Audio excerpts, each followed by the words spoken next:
কুরবানির হাটে পশুর দাম গেলবারের চেয়ে ৩ গুণ বেশি বলে দাবি করেছেন ক্রেতারা। দামাদামি করেই চলে যাচ্ছেন তারা। আরও বেশি দাম পাওয়ার আশায় আছেন বিক্রেতারা। তাই ঈদ এগিয়ে গেলেও এখনও জমেনি হাট। এদিকে পশুর হাটে নিরাপত্তা নিয়ে আশ্বস্ত করেছেন র্যাব মহাপরিচালক। রাজধানীর স্থায়ী গরুর হাট গাবতলী। নিজের পছন্দ মতো গরু ছাগল কিনে নিতে আসছে মানুষ, তবে এখনো তেমন ক্রেতার ভিড় দেখা যাচ্ছে না। এখনো দর কষাকষির পর্যায়ে আছেন ক্রেতা বিক্রেতা দুই পক্ষই। দামের ক্ষেত্রে ছাড় দিচ্ছে না কেউ। ৩ লাখের গরু নিশ্চয়ই 6 লাখ টাকা চাবেন না আপনি।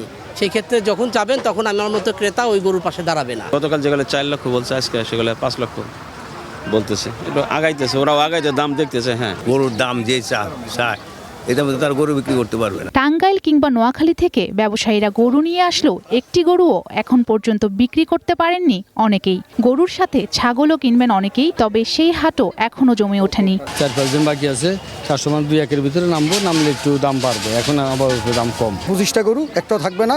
চান্দাইতের আগেই আমাদের ইনশাল্লাহ গরুগুলো শেষ হয়ে যাবে। পর্যাপ্ত পরিমাণ গরু আছে, কিন্তু যারা বিক্রেতা তারা মনে করি কি ক্রেতাদের ঘুরাইতে পারলে এটা ডিমান্ড হবে। একদম তোর মায়ের রান্না। তোর মা কোথায়? সেভুরি বিরিয়ানি মশলা, কিছু স্বাদ স্মৃতিকে ফিরিয়ে আনে। মাঝারি গরুগুলি খোঁজ করতেছে, ওগুলির দাম 1,40,50। তা গতবার ছিল ওগুলি 1,20,25,000 করে এক একটা গরু ডিফারেন্ট। রাজধানীর তীব্র গরমে ক্লান্ত গরু ব্যবসায়ী ও খামারিরা, তবুও পরম যত্নে আগলে রেখেছেন নিজেদের পশুগুলো। আশা করছেন হয়তো ঈদের আগে ভালো দাম পাবেন। এদিকে সকালে হাট পরিদর্শনে আসেন র্যাব মহাপরিচালক আহসান হাবিব পলাশ। জানান, জাল টাকা শনাক্তের ব্যবস্থা সহ সার্বিক নিরাপত্তা জোরদার করা হয়েছে।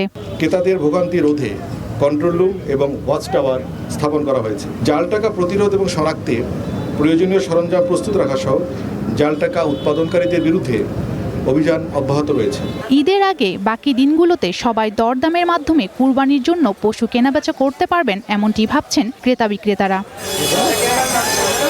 Humaira Himu, one news, Dhaka.